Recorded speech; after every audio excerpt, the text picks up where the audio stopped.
اور اس پر اس نوجوان کا فوٹو، اس کا نام اور تصدیق سب کچھ موجود تھا۔ ٹھیک ہے، دیکھیں ہم ہوٹل میں رہنا پسند نہیں کرتے، کیا آپ ہمارے لیے کسی پرسکون پرائیویٹ رہائش گاہ کا بندوبست کر سکتے ہیں؟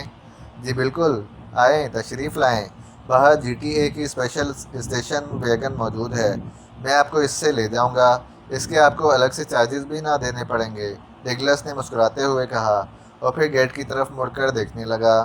تو کیا آپ ہمیں کسی ہوٹل میں لے جائیں گے؟ نہیں، ہمارے پاس آپ جیسے معزز مہمانوں کو ٹھہرانے کے لیے مخصوص انتظام ہے، جو ظاہر ہے پرائیویٹ ہے، ڈگلس نے کہا۔ میرا خیال ہے یہاں کسی مہنگے ہوٹل میں رہنے سے اچھا ہے کہ ہم سب کسی جگہ پرائیویٹ رہ لیں، جولیا نے مڑ کر اپنے ساتھیوں سے کہا، اور انہوں نے اس بات میں سر ہلا دیا۔ باہر واقعی بالکل نئی اسٹیشن ویگن موجود تھا، جس پر جی ٹی اے لکھا ہوا تھا۔ ٹھیک ہے، لیکن پہلے یہ بتا دیں کہ آپ کی خدمات کی فیس کیا ہوگی مسٹر ڈگلس؟ جولیا نے فرنٹ سیٹ پر بیٹھے ہوئے ڈرائیونگ سیٹ پر بیٹھے ڈگلس سے مخاطب ہو کر کہا۔ باقی ساتھی اگبی سیٹوں پر بیٹھ گئے تھے۔ یہ تو خدمات پر منحصر ہے مس، اور آپ فکر نہ کریں، ہماری ایجنسی زیادہ افراد کو خصوصی ڈسکاؤنٹ بھی دیتی ہے، ڈگلس نے مسکراتے ہوئے کہا۔ اور ویگن آگے بڑھا دی۔ گڈ شو، میرا نام جولین ہے، جولیا نے کہا۔ آپ سوئس معلوم ہو رہی ہیں، ڈگلس نے کہا۔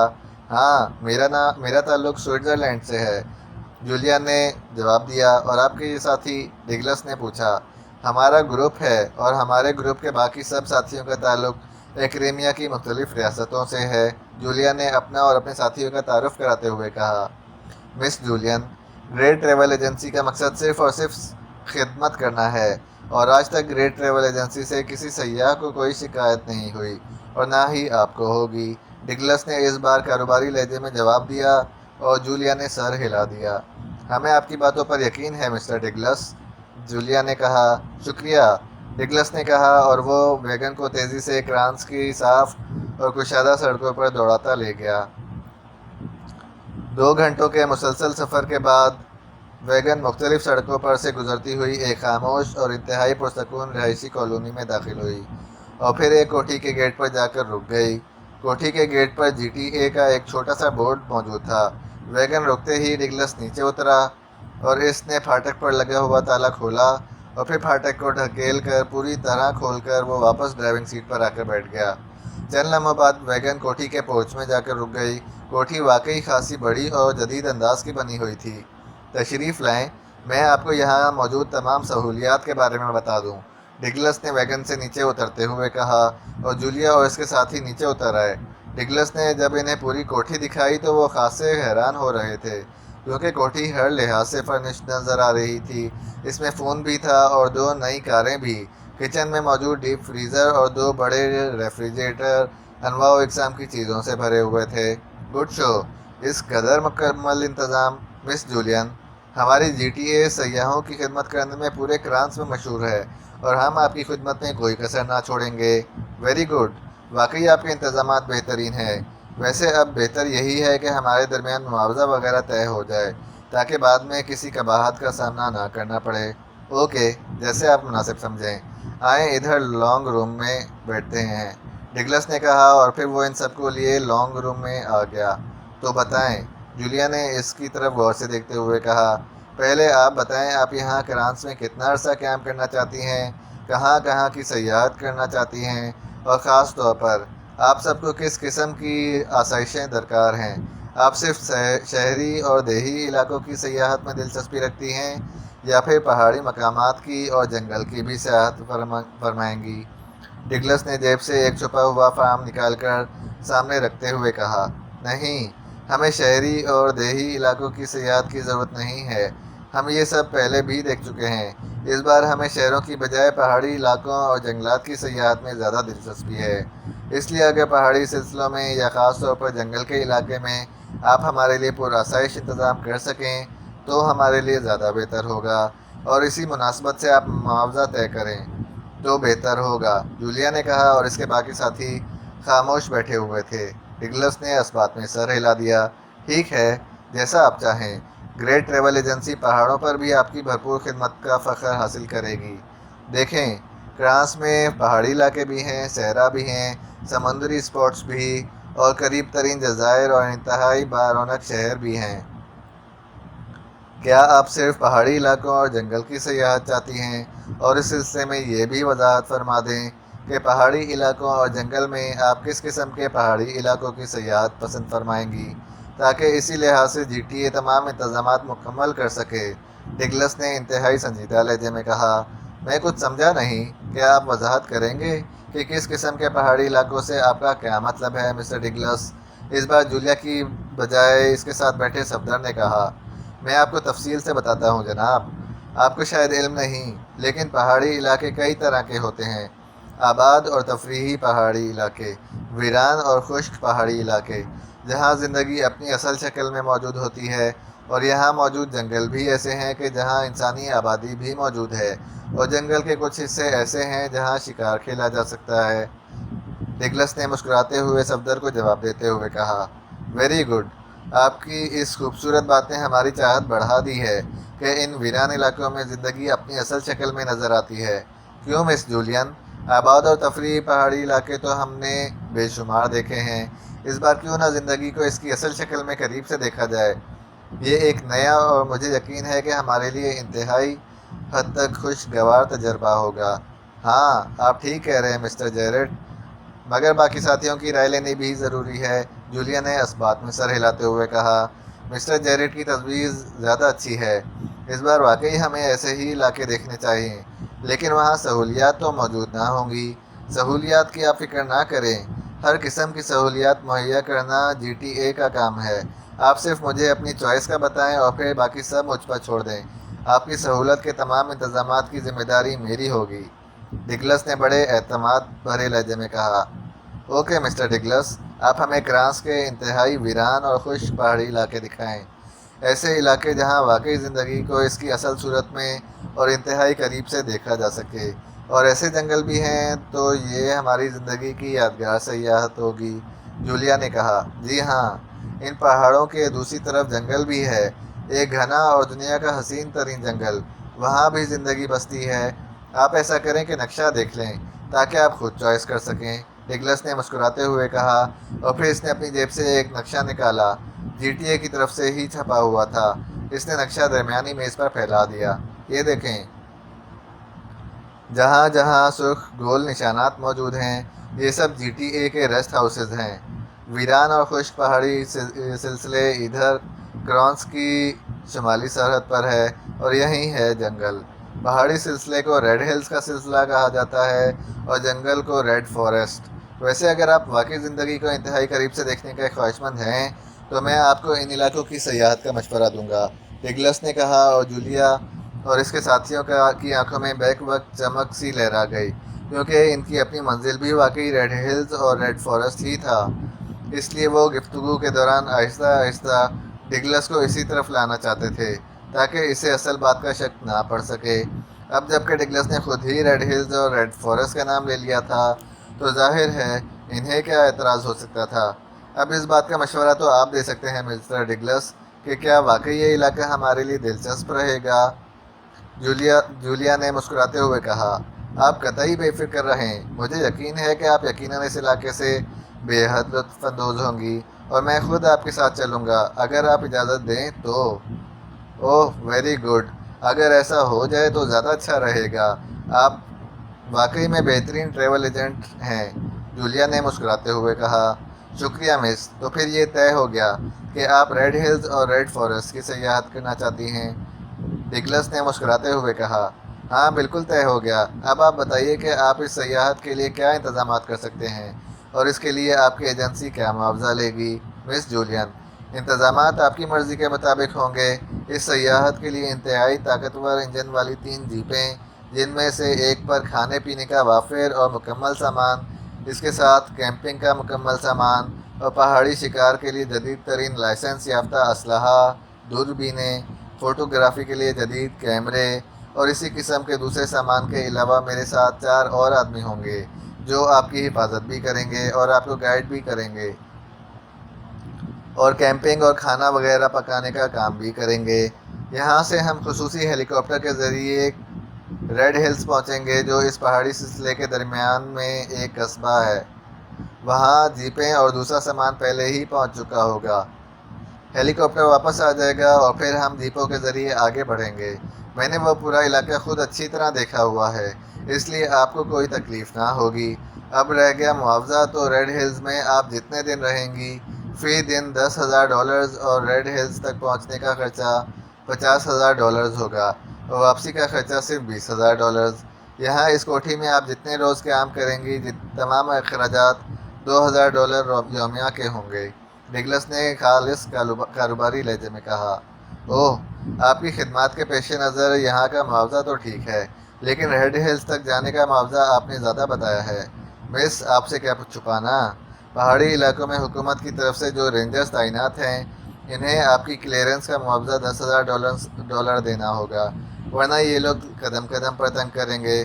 $10,000 دینے کے بعد ہمیں ایک طرف سے ایک خصوصی پاس مل جائے گا، جس کی موجودگی کا مطلب یہ ہے کہ آپ کے بارے میں مکمل تحقیقات کر لی گئی ہیں اور آپ واقعی سیاح ہیں، اسمگلر نہیں ہیں۔ ڈگلس نے مسکراتے ہوئے جواب دیا۔ اوہ، تو یہ بات ہے، تب ٹھیک ہے، اوکے۔ کتنی رقم پیشگی دینا ہوگی؟ جولیا نے مسکراتے ہوئے کہا۔ اس سے پہلے آپ کو بتانا ہوگا کہ وہاں پہاڑیوں پر اور جنگل میں آپ کتنے روز رہنا چاہیں گی۔ اگر ہماری دلچسپی رہی تو شاید 1 ماہ رہیں، اور اگر دلچسپی نہ رہی تو 1 ہفتے بعد واپس آ جائیں گے۔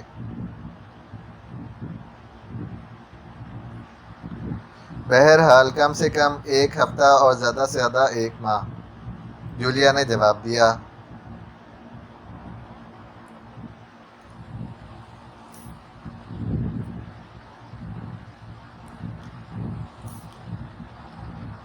ٹھیک ہے، آپ یہاں سے کب روانہ ہونا چاہتی ہیں؟ ڈگلس نے پوچھا۔ ہم شہروں میں رہنے کو ترجیح نہیں دیتے، ہو سکے تو آج ہی ہمیں لے جائیں یہاں سے، جولیا نے جواب دیا۔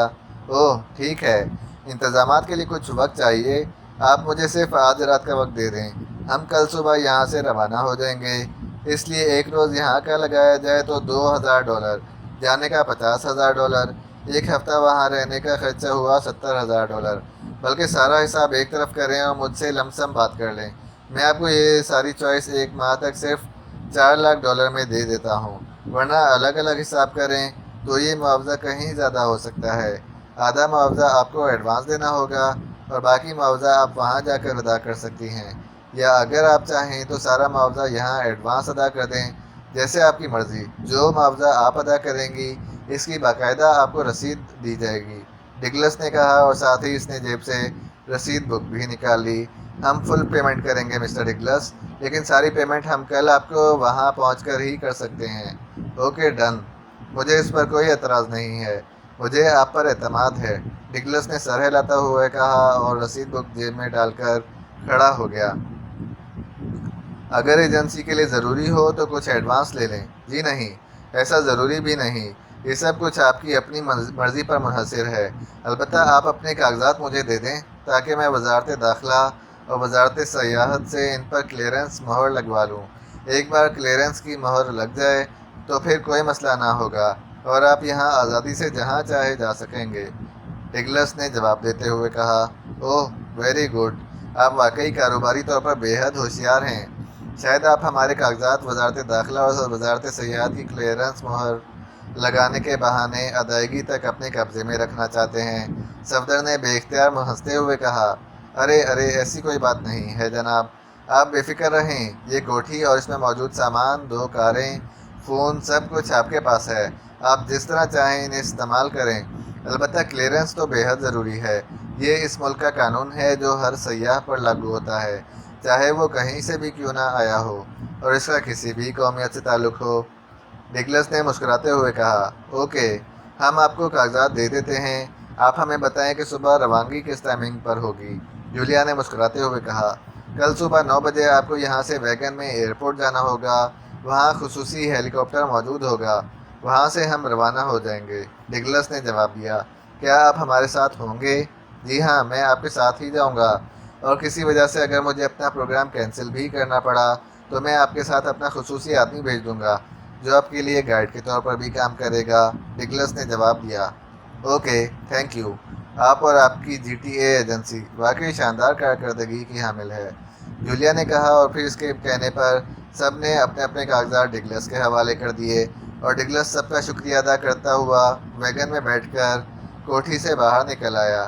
حیرت ہے، فرانس جیسے ملک میں اس قدر شاندار ٹریولنگ ایجنسی، کم از کم یہ بات میرے حلق سے تو نہیں اتر رہی۔ ڈگلس کے جانے کے بعد تنویر بول پڑا، واقعی ہے تو واقعی حیرت کی بات، لیکن یہ کوٹھی، یہاں موجود سامان، پھر مسٹر ڈگلس کا انداز، بہرحال کل تک پتہ چل جائے گا۔ اگر دال میں کچھ کالا ہوا تو وہ بھی سامنے آ جائے گا، صفدر نے سر ہلاتے ہوئے جواب دیا۔ اگر ساری دال ہی کالی ہوئی تو؟ تنویر نے مسکراتے ہوئے کہا، ہونے دو، ہم کالی دال سے سفید دال ڈھونڈ لیں گے۔ صفدر نے جواباً مسکرا کر کہا تو وہ سب مسکرا دیے۔ آپ سب کے خیال کے مطابق ہمیں کیا کرنا چاہیے؟ صالحہ نے کہا۔ کس بارے میں بات کر رہی ہو؟ اس مسٹر ڈگلس اور اس کی گریٹ ٹریول ایجنسی کے بارے میں۔ کیا ہمیں اس پر اعتماد کرنا چاہیے؟ صالحہ نے جواب دیا۔ اس کے انداز سے تو شک کرنے والی کوئی بات ہی نہیں لگ رہی ہے، لیکن بہرحال ہمیں احتیاط تو کرنی ہوگی، کیونکہ ہم تو یہ بھی نہیں جانتے کہ ہم یہاں کس لیے آئے ہیں۔ بس حکم ملا کہ ہمیں سیر و تفریح کے لیے فرانس جانا ہے، اور بس، جولیا نے کہا۔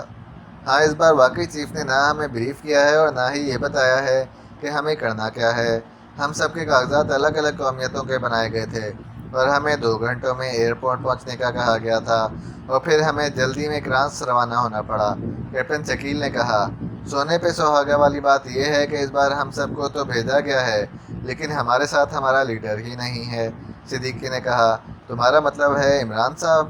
چوہان نے کہا۔ ہاں، صدیقی نے کہا، ضروری نہیں کہ ہر بار ہمارا لیڈر وہ احمق ہی ہو۔ مس جولیا ہمارے ساتھ ہیں، اور ڈپٹی چیف ہونے کی وجہ سے ہماری اصل لیڈر یہی ہیں، تنویر نے منہ بنا کر کہا۔ عمران صاحب کا نام سن کر تم ہمیشہ منہ بناتے ہو، اور ہم تو عمران صاحب کو مس کر رہے ہیں، لیکن ان کی غیر موجودگی میں تم بہت خوش ہو رہے ہو، اس لیے تم کھلے کھلے سے لگ رہے ہو، خاور نے مسکراتے ہوئے کہا۔